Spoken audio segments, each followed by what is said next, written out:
Back in the day, all the way back into 2020, I got into Flesh and Blood and started purchasing bulk, as many of you guys know. And there's a lot of times I would buy shit and I would just just pack it in the corner because it just was like already combined in a box. It was all packaged up, like the box right here that I'm going to be opening today. It comes in something like this, some eBay box that's packed out the wazoo, and there's a shitload of bulk cards in here. This is one set box that I literally purchased, I believe back in November 2020, and I just hadn't gotten around to opening it. I literally got this box in the mail and thought, well, it's it's pretty secure in there. Looks pretty nice. And I don't know, me being the man squirrel I was, I just shoved it deep in a closet where I found room, and I was like, okay, there we go, done. So after the move, I found it, and I'm gonna be opening it today and showing you what's inside. And I believe it's mostly Arc First Edition. I believe it's a huge box of that, probably around 3,000 cards we're looking at. And I have a couple of BCW empty boxes out here. I'm gonna separate the cards out between Arc and Welcome to Wrath. We'll see what the composition is and see what we got. This is gonna be more of a longer video and just more of a chill thing. I didn't drink my 2 cups of coffee, and I didn't get jazzed or make a script for this video. It's just gonna be off the cuff and opening this and figuring out what I actually purchased, because I know I'm really crazy when it comes to bulk, but yeah, it's just pretty cool. It'll be interesting too to me, like, to see if this ages very well, to where in the past this would have been really nothing. Honestly, if I showed this on my channel back in 2020 and I showed first edition Arc, people would have been like, dude, what the heck are you doing? But now it'll be cool to see some of the hits, because some of the commons, man, even in Arcane Rising, have definitely jumped in price. But we'll see if we can hit some rares there. And yeah, if anything else is in the box, man. And just a note as well, if you want to know the history of this and the history of a lot of these bulk purchases that I've made in the past, basically what will happen, right? And this scenario plays out so many times, and it plays out in other TCGs, is a store will buy a ton of boxes. They'll buy like 16 boxes, right? Or maybe even 100 boxes. They'll do mass box openings, or they'll do box openings, or they'll have certain events or what have you down the line, and they just accumulate tons and tons of bulk. And they put them in boxes like these, and they sit in the corner, and they have to be actively trying to get rid of this shit. Because if they don't, their corner is just going to be like boxes on boxes on boxes, and the boxes are going to take over their whole store. So from what I've seen, a lot of local game stores and game stores in general, they just don't like bulk. It just takes up so much space.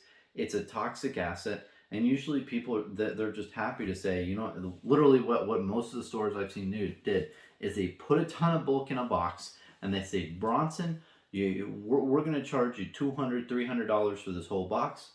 Take it or leave it. That's the price, and we're selling on the market. And I was like, no, okay, I'll work out a deal with you. And that's how it was done. But essentially, just stores didn't want this shit, and I don't blame them. At the time, and I understand the reasoning and all that stuff. But me believing in Flesh and Blood so much and just loving the game, I was like, well, this seems like a really, really cool thing to accumulate and collect, and be that kind of niche kind of collector, because there's so many cold foil collectors and all this stuff. I'd rather be that weird guy on the side who's just like, hey, all those cards that nobody wants? I'm going to be that guy who takes that kind of stuff. So without further ado, I'll change the camera angle here, and then you can see the top-down view. I'm going to be sorting the cards and chatting a little bit, but honestly, I'm not really going to focus too much on the verbiage and everything in here. Just, nice and chill. Hope you guys are having a really relaxing day. And you know what? Sometimes you just got to sit back, relax, and enjoy the ride, man. So I'm going to put this box down here. It is fucking heavy. This thing is massive. Okay, there we go. I'm going to take you off the stand here. There you go. And if you haven't seen the rest of my room, it's pretty. There's a door to exit the room. There's the closet that it contains a bunch of other sealed product. This is all my other first edition bulk. I don't know what's in there. I'm gonna make other videos discussing that. And this is just a bunch of other crap over here. But yeah, let's go to opening this, man. This is gonna be quite a fun experience. Let's make sure I don't turn off the camera here and have to restart. There we go. Box 2. I think I opened box 1, and then afterwards I was like, why am I doing this? Why can't I just keep it in the box? So I'm going to stay very careful. And you know, the sad thing is when you open these types of boxes, there's usually some cards that just get damaged and bent, you know. They're kind of collateral damage. And a lot of times when you buy bulk, the card stores don't really tell me a specific amount. They say, well, they say like, it fits a box and this is what you're getting. You know, take it or leave it. And then you know, they don't have time to count every single card. And it's fine, you know, it's kind of, you do honestly net a little bit more at the long run. I'm just taking my time here, guys. I don't have like the most sharp scissors. But let's see what we got. There we go.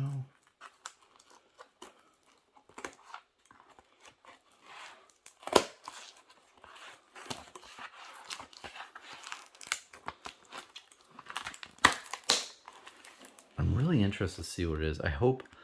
My hope is it's Welcome to Wrath Alpha, but I'm pretty sure this is Arc, if I remember this deal correctly.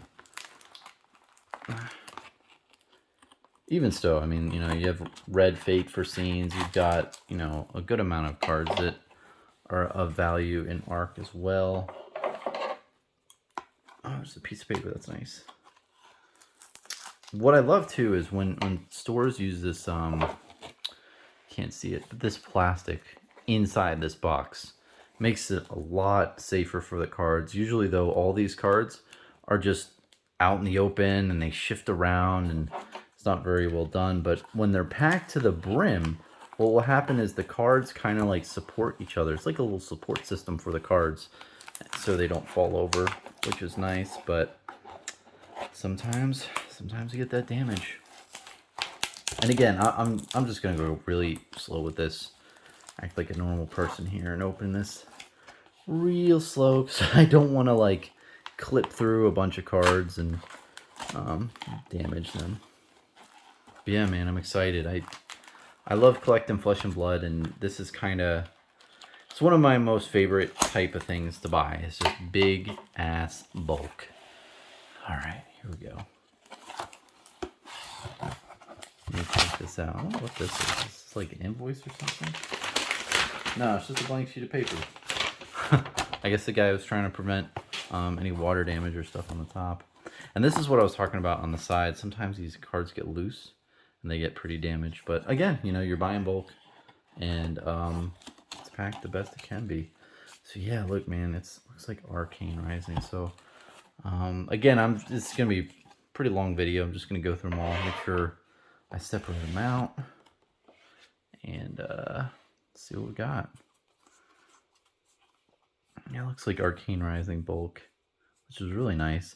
Ravenous Rabble, I really like that card, but oh man, such nostalgia.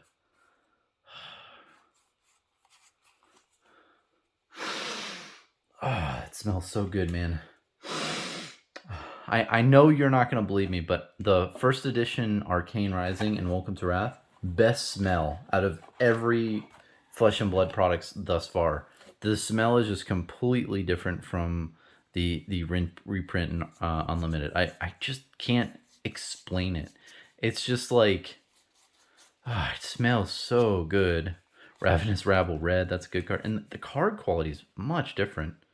It's hard to explain the differences before you touch like a bunch of bulk cards, but I've touched, you know, first edition, I've touched Unlimited, and it is a completely different experience. It's pretty crazy. But and if you're wondering how I know if this is first edition, on the very bottom you don't see the common with a gray thing right here. the rarity symbol isn't there. This card in particular, let's talk about Fate Foreseen Red for a second. This card, I have seen spike on the open market, which has been interesting. I did buy a bunch of defense reactions off of online. I bought them on TCG Player because, I mean, there aren't too many defense reactions out there, and it's, you know, pretty staple. So I thought it was a pretty good buy. But with bulk in general, it'll be interesting to see how these specifically age. Like certain cards that are just staple that you need, that you have to get from the set. You can't get any like readily available substitute. But wow, look at all this. And I'm just going through, go a little faster, just making sure there's no Welcome to Wrath Alpha in there. Or hey, I mean, sometimes stores back in the day were so busy with doing this, they accidentally put in like cold foil commons and just random cards. And sometimes they didn't even know, like, oh, this was a cold foil common equipment. It's just like, oh, they thought that it was a normal equipment. So just something to keep an eye out. Just wow.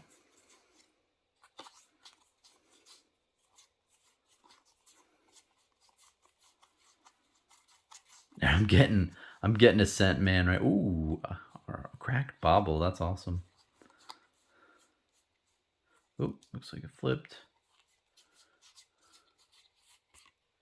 Telematic Lens.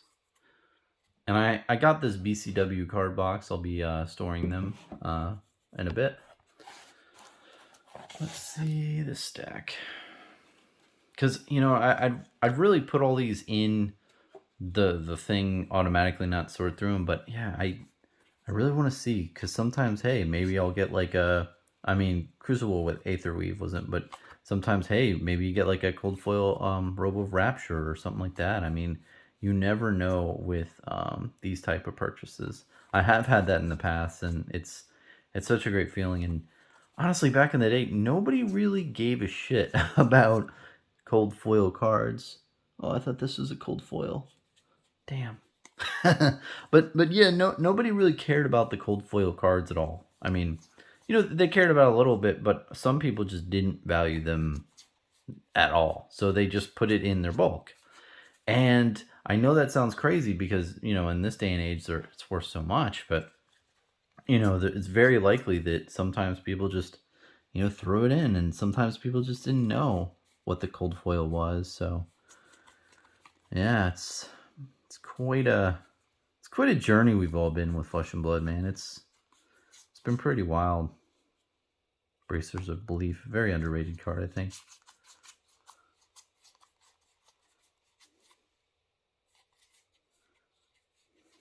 And the smell, man. Oh.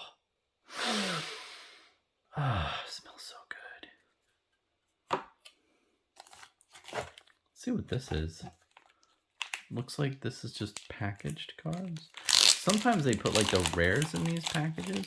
It's weird how this is the only, like, I think there's a couple other packages, but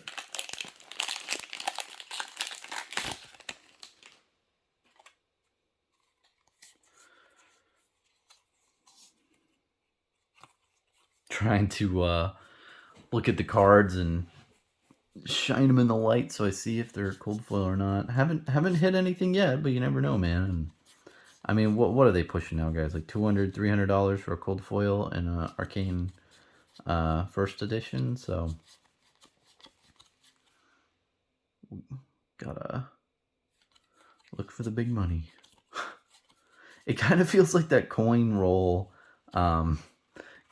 searching. I don't know if you know what that is, but they're these like silver $50, and people buy like these huge rolls of $50, and they look for the silver coins because the silver coins are like $15 each. So that's what I feel like I'm doing.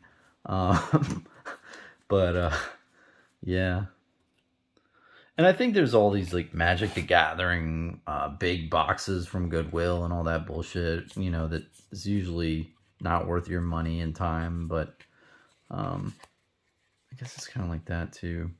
But all in all, I mean, I don't know how much I got this box for, but I can tell you it was probably pretty cheap back in the day. I mean, these cards back in 2020 might have been valued more at the amount of, I don't know, 10, 15 cents a card.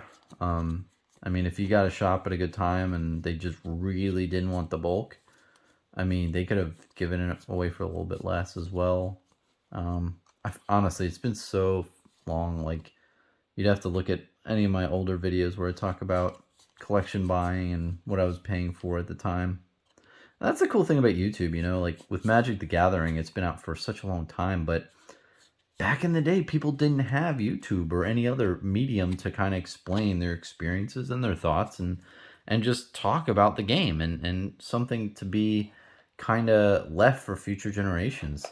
I think that's cool about YouTube with Flesh and Blood is that YouTube has been around for the whole entire life of Flesh and Blood. You know, you could, in 10, 15 years, you could be looking back on like this video or, you know, Yazi or anyone else and just see what it was like, get a little glimpse back in history, which is really cool.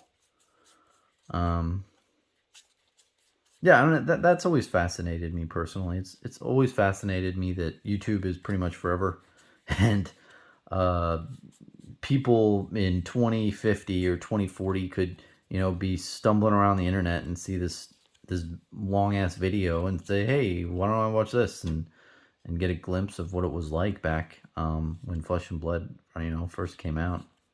And I you know what, I should have addressed this in the beginning. Let's talk about, if people are looking at this video and thinking, wow, Bronson, I can't believe you. I can't believe you had the audacity to buy out all these cards and make it so people could not play the game. And the thing I will tell you with that, man, is there were cards available for anyone back in the day for common rarity. You could buy commons all you wanted. There's tons. People had so many out there to purchase or give away. Like, you could get into this game. It wasn't, oh, Bronson is the guy who made it so nobody could, you know, purchase these cards at all. Honestly, if it's anybody, any entity that if you wanted to put up point a finger, I would prefer if you didn't. I don't think it's anyone's fault. You know, the market is a market. It's an open market. You can buy it or sell or do whatever you want with it, man. But you know, the legendaries and the majestics were the real hard cards to get. That's what made these decks really expensive. I mean, you know, these cards right here that you're looking at were maybe like a quarter each, or, you know, 10 cents or 15 cents. They were always cheap. It's not like we were out of Flesh and Blood cards at any one point in time in history of Flesh and Blood. And I think that's important for people to notice. And, you know, of course, the legendaries and majestics were really hard to get. And that's what impeded people from getting the decks that they wanted to play with. But at no point in time were the commons any issue. I just wanted to point that out because I know people might say, well, say that to me and think that. And, you know, I respect your opinion, man, if you want to believe something like that. But I think it's important to note that there was never a shortage of Flesh and Blood cards. So let me put it in the BCW box. I didn't have the spacer here for this box, which kind of sucks. It separates both sides, but I think it should be fine. Gonna sort this away. It looks like we got through a fourth of the box, which is pretty cool. I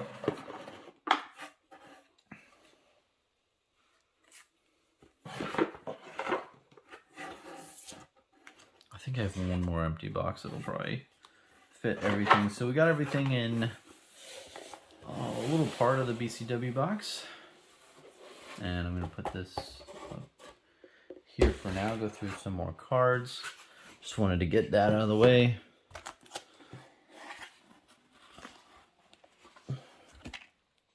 Oh, and I should have said this in the beginning too. None of this is for sale.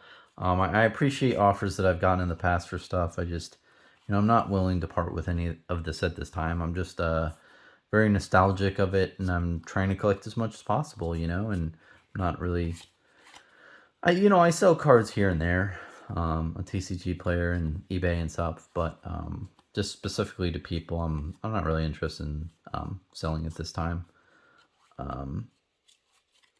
So that's that. And I know this might might seem weird, you know, looking at all these cards and thinking, wow, why does this guy need this many bulk cards? What's the point, Bronson? I see all these cards, and you could make like 80 different decks with all these cards. You do not need all of this first edition cards. And you were right. Yeah, you know, there's definitely no way I'm ever going to use this many cards. But, you know, I think of it more of a history thing. And when you see these different types of things like the Fable cards and what have you, they're expensive because of the history and because of the scarcity and the supply. And if you think about the supply of Flesh and Blood cards, you know, let's say Shiana Cold Foil has a print run of approximately 500 cards. You know, so when you own one Shiana, you own like a small fraction of a percent of the entire batch of that Shiana. You know, that's why that Shiana card is so expensive. And when I look at bulk, I think of the same way. If I have 30,000 bulk cards, then I have a 0.5% of the entire print run. And I know that sounds crazy, but it's just cool. It's even if I show like, you know, all those bins I have over there. If I point to like 4 bins and say, hey, those 4 bins contain a 0.5% of the entire print run for, you know, the first edition set. That's just a cool thing as a collector, and you can't really see it. It's not like a really tiny card. It's not, you know, sexy in that nature, but I like the big ass curves of just bulk. You know, that's what's sexy to me. So just wanted to explain a little bit more in detail with that, because this is weird. And, you know, I think in general, bulk buying is probably not a smart idea. You know, this is not financial advice, but, you know, buying bulk, it's going to be hard to get rid of all these cards one day if I would like to do so, you know? And not only that, the shipping is, you know, compounded. Like, think of this. If you sell this one push to the point, one card, right? And let's say this is a Shiana, so you get one card that's $5,000 versus this whole thing, which is worth $500. You know, this is a lot more weight than this. So ultimately, bulk is tough in that way, because it's like, it's hard to offload all of it. Now, I think the only exception to that, and remember, I'm pretty biased when I say this, but the only other exception is when you're buying Alpha or first edition Arcane Rising, because it's like, okay, this is the beginning. Oh man, this is the most tragic thing when I am buying these collections. So if you look here, it looks like there's a ton of edge wear on the side, because when they're packed in this box, let me show you, anything's on the sides or this here, sometimes it just gets damaged. So we got a pretty damaged cards here. I tend not to try to keep these with the rest of them. I try to separate them out. Just maybe I'll sell them in the future, saying like, hey, these are high plate or some such. Because I don't know, it's cool to have like near mint cards in my mind when you're collecting bulk.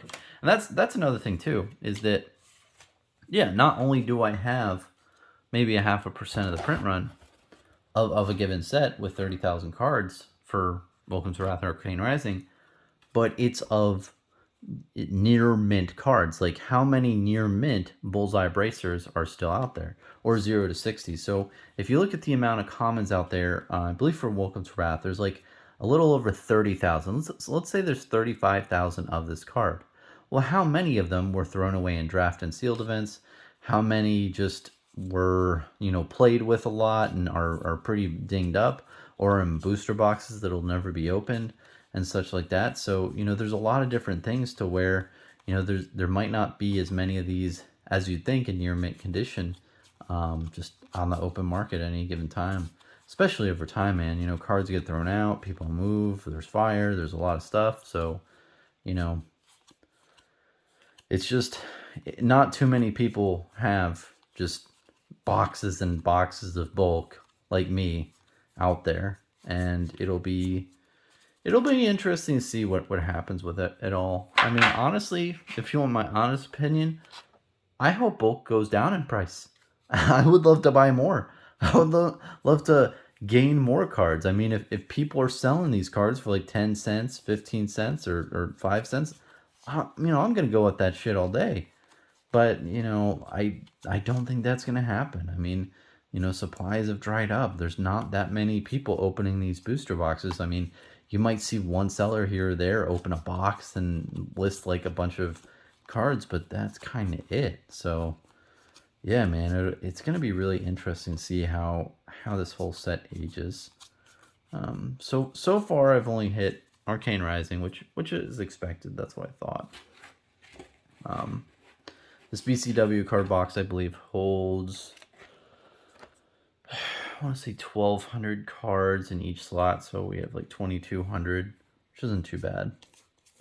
I've only filled up like one full side, so it all might fit into this other box. That would be nice. It's just good to sort through and see what I got. I appreciate you listening to me, man. I know this. I know this is a really long ass video. I know it's not the most entertaining here. There's no solid point here at all, but I really wanted to open this, and I thought it'd be cool to show you guys and show you kind of the madness that I go through and what this looks like. Because I know there's people right now listening to me, and they're like, "Holy shit!" Like they're like calculating, "Oh well, how much is this Ravenous Rabble? Like $2 and $3 and all this stuff." And you're saying, "Oh man, this is a fuck ton of cash." Like I can't believe how much all this stuff is appreciated over time. But it's weird like that, man. Some things that you learn in life, like back in the day when I purchased this stuff, I felt dumb. I felt like really dumb because no one else was doing it. Everyone thought it was just a waste of space and never gonna sell. But I don't know, just something I like to collect. Another good point too is, let's say you sell like these cards specifically, and a lead the charge red or something, and you sell for $2. You really didn't make too much money on that transaction. After shipping, and you have the 55-cent shipping fee and all that bullshit. You've got a lot of expenses when you have a low dollar cost card. So that's another reason why bulk isn't really that great. Because what are you going to do? Sell this, crack bauble for $0.25 out there, or this, back alley break line for 50 cents? The stamp to send the frickin' thing is 55 cents. So you're not making money on all the cards. And another thing too is, and this is why stores don't sell bulk as much, in my opinion, is the labor. You know how long it takes for people to put up the listings on TCG Player or eBay, and you have to hire some dude to do that, and then once someone purchases like 7 cards out of your 400 listings, you have to go through every single card in your inventory and find the 7 out of 400. And of course, you said, Bronson, you have a good inventory management system. It's no big deal. I think it's a pretty big deal. It's pretty cumbersome. I do it on a very small scale. I have a TCG Player account, and even that, man, it's hard. Like, I sold a couple cards to a guy the other day, and I just can't find them after the move. And I'm probably gonna have to cancel that order and say, "Hey, dude, look, I'm sorry, I just can't find these cards." That's how it goes sometimes. You sell a bunch of different cards, and it's very cumbersome. Like I said, there's labor and time, and just the volume of transactions, and just all this stuff, and low dollar amount, so you're not making too much money of return. Whereas if you have one Shiana, you sell it to one person and you're done. So there's definitely very big downsides of bulk, and there's lots of reasons why people don't do it. I'm doing it mainly as a collector, like I said, to say, hey, I own 0.5% of the print run of this set, because I think that's cool. I think it's a cool thing to say. And I don't know if that will catch on in the future. I mean, we could talk about that for a bit. Like, it's tough, because on one hand I want to say yes, but it's just not sexy. It doesn't. Oh man, look I got more damage cards. Guys, this is... I know you can't see it very well on the camera. But, oh, look at that. That upsets me so much. You have no idea. And I know it's stupid. You're like, dude, it's just 3 common cards. But I love this shit. And when I see damage Flesh and Blood cards, it upsets me. It really does, even if it's bulk. Even if it's unlimited, man. I just tear up. It's weird. It's like something died. I probably sound so crazy right now, but that's how I feel, and that's why I'm moving it to another box. You know, I'm trying to preserve these cards as much as possible. It's history. It's a piece of history of Flesh and Blood, and this is. And I said it in the past. I made a stupid little video. This is beta. This is beta Flesh and Blood. If you look at the true sense, it's the second set of Flesh and Blood. So I'd imagine that it should be called beta, but no one calls this beta. No one calls. Everyone calls it Arc. And if you think about it, it's, you know, the first 2 sets, they have generic cards. And then, like, you know, after that, you know, Crucible War had, like, you know, 2 generics. And then Monarch had some, but it's like, they're the first 2 main sets. And I do not know why Arc isn't called beta. That needs to catch on. All right, so I'm carefully pulling this stuff out. It's really hard when you get down here, because there's no really openings to open these things. But we're halfway through, guys. Halfway through. You know what? I might have to take this off camera and push it on its side to just get a little foothold, little opening here.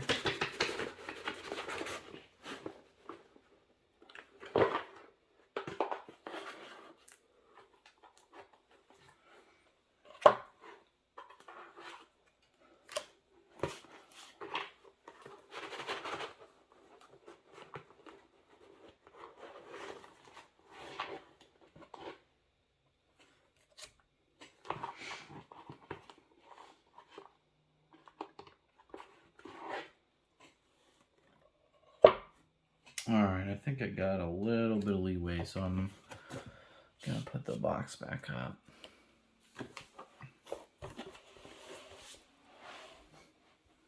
You get a little drink too. Make sure I don't spill my drink on my cards.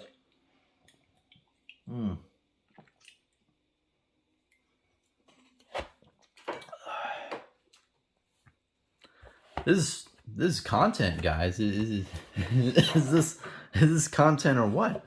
This guy just sorts through his bulk and drinks sparkling water and just chills out. What great content. Let's see what we got here. So I haven't pulled any cold foils. That's fine. You know, honestly, just I was in it for the bulk, getting bulk. So very happy customer.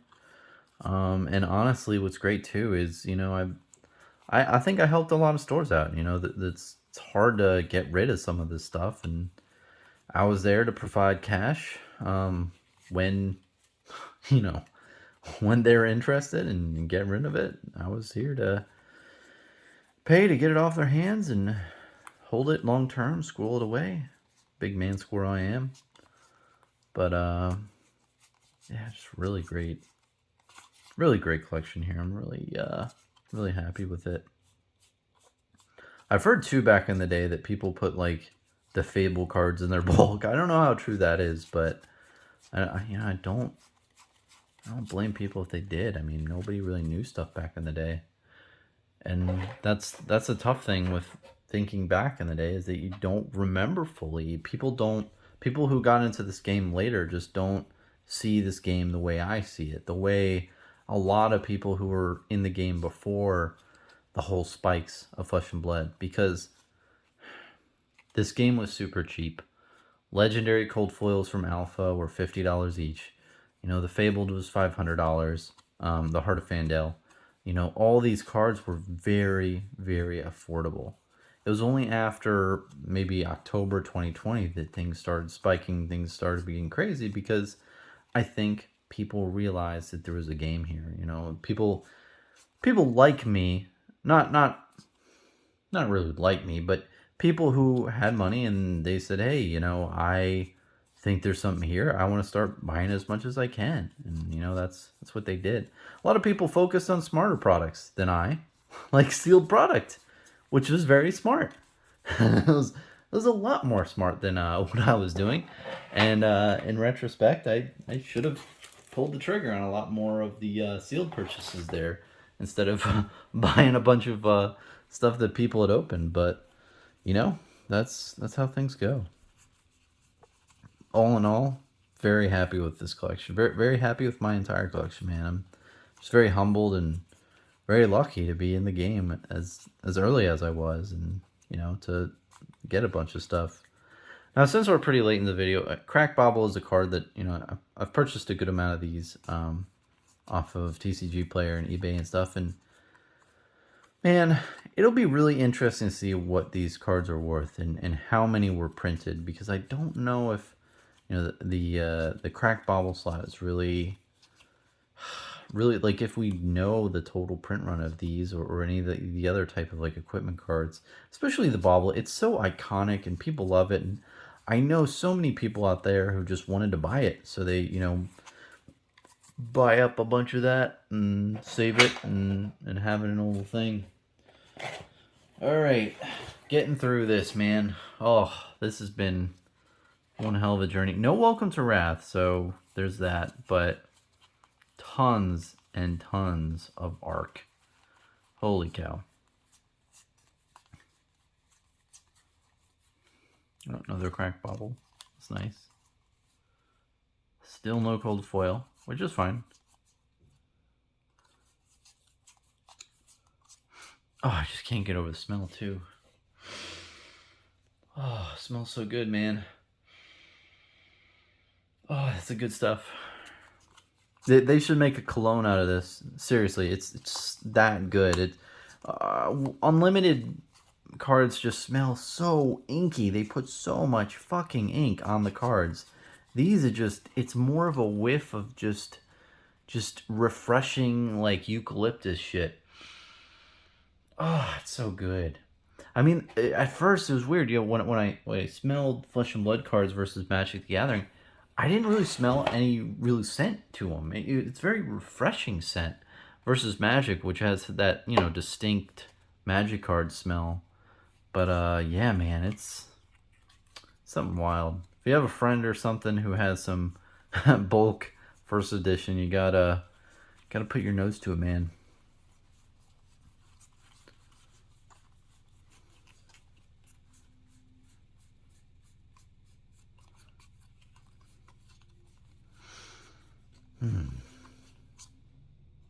Hope everyone's having a great holiday season too. You know, these holidays creep up on you, and it's great enjoying it with friends and family and chilling out and enjoying life, you know, looking at your fruits of your labor over the years. I mean, that's what this is, really. It's just, hey, I paid, I don't know, probably $250 for this and squirreled it away, and now I get to see this crazy collection of Flesh and Blood cards. And, you know, if between this and this, you know, I've got a little bit more. I'd say that I probably have like 3,000 cards to go. If you think about it, excuse me, the Arcane Rising first edition has a print run of like 6.4 million or something. I forgot the exact number of single cards. Math is hard for me, but basically, if you divide that by 100, it's like 60,000 cards is 1% of the print run. So 30% of the cards is 30,000 of the cards is half of a percent of the print run. So if you look at 3,000 cards, this is 1/10 of a half of a percent of the print run. So what is that? That's 1/20th of a percent of the print run, just in this transaction, which to me is like crazy. So like 20 of these transactions is 1% of the print run, and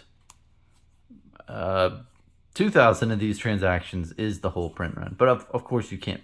No one back in the day would sell like bulk fables or, you know, bulk legendaries. You know, you'd have to buy those singly, but it's just wild to me that it's like that, to where you get a really good portion. Because if you look at other card games, and if you look at other print runs, they're very big, and it's almost impossible to get a pure percent or even a half a percent or anything close that's material out there. But with Flesh and Blood, the first two sets, they just didn't print that much. They just didn't. They wanted to keep the collectability in the game, and I've got to respect that. And what's really great about it too is they didn't announce the print run data ahead of time. They gave different hints and ballpark figures, but we didn't know it was like 16,000 boxes, which is pretty insanely low. A lot of people thought it was like 22,000, 24,000. So pretty crazy, man. Just beautiful. I appreciate you sticking around, man. I've got 25% left. We're like 75% through with going through all this. But yeah, man, let me know in the comments what you think, and if you think I'm crazy, or if you're wondering about anything else. But I just love it, and I guess there's not too much else to say other than that. I mean, I think as a collector, what's cool is you can identify yourself as a certain person in the community and say, hey, I want to be this type of collector. You have the misprint types of collectors, like misprint and oddities, and that's a big type of collector where they just like the miscuts. They just like the cards that are, a little fucked up. And that's their fetish. And my fetish is bulk. This is what I'm doing. And then you've got other people like Michael, the Salty Whale. Shout out to him. I was on his podcast recently. He's really into cold foil alpha cards and Arcane Rising. And I honestly, I think that's extremely smart. Back in the day, I probably would have purchased what he did. Because it's a really great idea. Those cards are very undervalued. I think when you look at reselling, it's so much easier than bulk. And not only that, but the high-end collectors who are willing to pay a good amount of money want those highly limited cards. They're not looking for an Amplify the Arknight Blue, not rainbow foil. They're looking for those big, big cards like Shiana's or the Fables and, cold foil. So, he's kind of that kind of guy, and he grades all his cards and all that stuff. And, I definitely love to get more into grading in the future. It's hard for me to do that at this time, just due to, I hate spending money that you're not really getting anything in return. I know you're increasing the value of certain cards if you hit like a 9.5 or a 10. It's just, it's so hard for me to do that and shove out the money. But, maybe in time, I mean, hey, if some of these cards spike, and if people are looking for like Gem Mint 10 cards of first edition, maybe I would grade some of these and try to, sell a couple that graded pretty high to cover the cost for the rest. And, that's another really great point I want to make too, is some of these cards, especially the commons, I think we're going to see people in the future try to get like a complete set of Flesh and Blood graded. And I know that sounds crazy. I'm like, people are, oh geez, Bronson, who's gonna grade this Rifting Yellow from Arc First Edition? And I think it's gonna happen, man. Over time, people are gonna want some pristine collection of collecting all the cards in the set. I'm that guy. I did that in a set in a binder, but I think people would want to do it in like a PSA slabs and show like, hey, this is the whole freaking set. And maybe they go for the rainbow foils, actually, now that I think about it. I think they do the rainbow foil versions of the cards, and these wouldn't be as desirable. And yeah, and I do own a good amount of rainbow foil bulk, because nobody really wanted that as much too back in the day. It wasn't as hot. And it's interesting hearing, like back in the day, I remember there's some people out there, and I won't name names, but they would buy like tons and tons of cold foil cards and tons of like really like high dollar ones. And I can't imagine how well off they must be with their investment and the capital that they put in. It's it blows my mind, like, to even fathom what it all must be worth. But, you know, the same thing with the bulk, but this is so much harder to sell. If I tried to sell all these cards, like, you know, this red Aether Flare, you know, people wouldn't pay top dollar for this. This would be like a dollar a card, you know. This this isn't really valuable at this current time. I mean, could it go up? Yeah, I mean, that's what's the most interesting and the biggest reward for this at the end of the day. If all these cards, and this isn't a speculation, I'm just giving you an example, if all these cards went up to like $5 a piece, the margins are insane. If I purchase these cards for like 10 cents each and I make $5 a card, the margin on that is just incredibly large. But then again, like I said before, you know, you add the shipping costs and all that stuff and the labor, it doesn't really net out as good as high dollar stuff. But again, doing this because I am a crazy collector. I probably should have put like a playmat here. That would have been smart. Next box opening, I will graciously grant your eyes viewing pleasure. You know what? Fuck it. I'm gonna get a playmat now. Let's get a nice thing. Video's almost over though.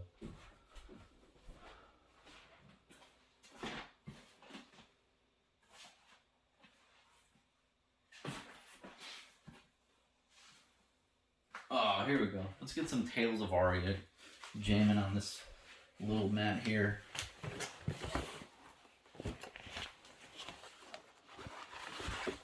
Whoa. Look at this content here. Holy shit. Your eyes. It looks so much nicer. Look at this. The definition of this camera is insane.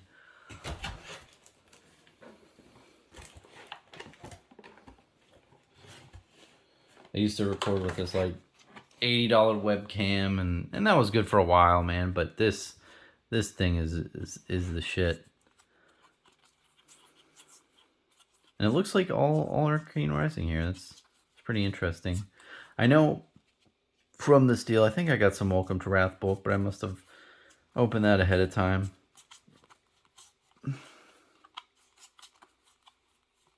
Just amazes me, honestly. Just the sheer volume of all this shit. It's pretty wild.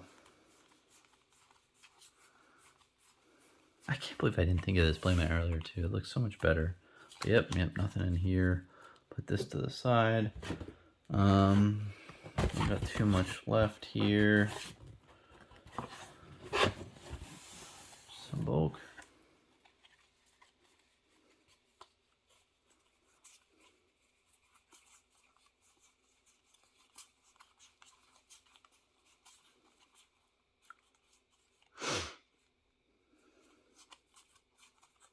It'll be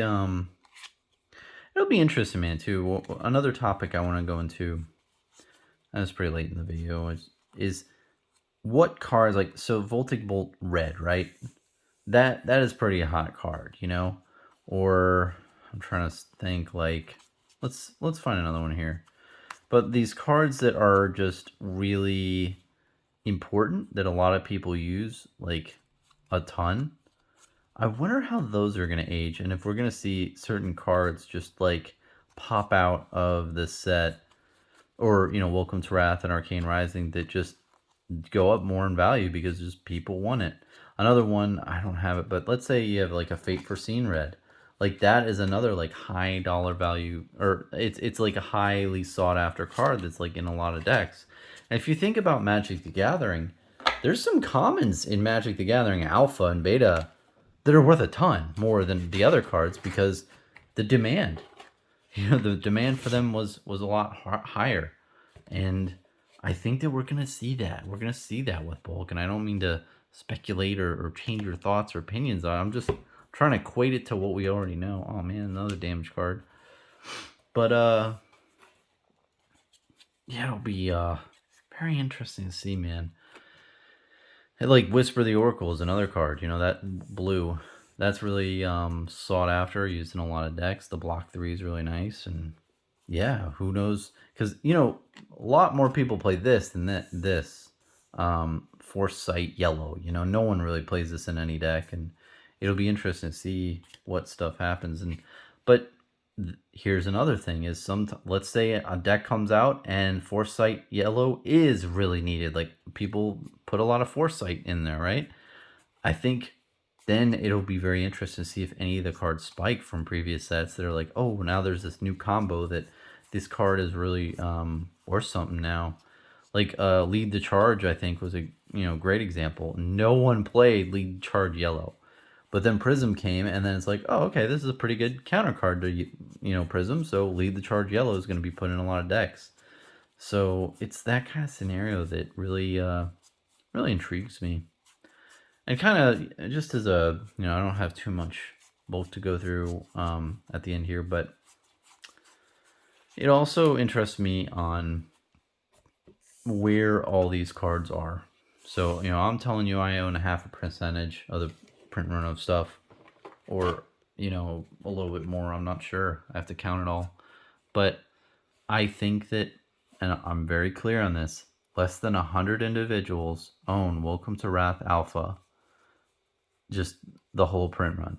I mean, I might even not be one of them. I mean, if I own a 0.5%, maybe I am, but I think there's people who own like 5 to 10% of the entire print run. And when you have that kind of market consolidation so early on, I don't think we're going to see a lot of these cards come to market anytime soon, because there's going to be a lot of people like me. They're like, I like the game.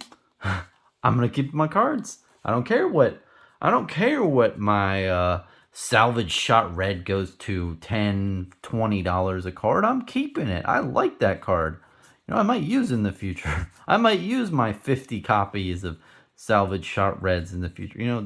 People might just keep it. So, and maybe people don't even care about selling because they're just lazy. They just want to hold on to it, and the money doesn't really mean much to them. And that's the kind of mentality when the money doesn't mean stuff to people. When people just, they have what they have, and it's like, if it goes $10, $20, $30, it's no big deal. So I think that there's going to be a lot of cards that just don't see the light of day for a very, very long time. And I hate to pump my own shit. I know what I'm doing. This is how I feel. And as a collector, I think that these are, people don't really cherish these as much as I do. And that's my ranting, man. Probably look back in 3 years and think, what the fuck was I doing? Oh man, this playmat looks so much better as a background. The definition too, oh my gosh. This is Mark Poole. I gotta get that card signed by him, man. I think he charges $5 a pop for Magic cards. I wonder if he does the same for Flesh and Blood. Probably. I think he's one of the artists I just never really reached out to for some reason. Steve Argyle's a really nice guy. I reached out to him for a bunch of Magic back in the day and some Flesh and Blood, and I don't think any other signed cards. The problem with Flesh and Blood is there's a lot of artists that are overseas, so you're screwed. You can't really send them much. You can. It's just a lot more pain in the ass. But when a card artist is in the US, it's so easy. I don't know if you've done it, but all you have to do is send them an envelope with your cards. Oh, obviously you have to find their address and make sure they're okay with signing your cards. But after that, you just send them your cards and then send like a self-addressed sealed envelope inside the envelope. So they literally just open the envelope, sign your cards, and then put your cards in the other envelope that you add in there that has your address in it. So it's pretty badass. I love signed cards. They're really, really cool. Just adds an extra level of, hey, like the artist who actually drew this or made this is drawn on your card.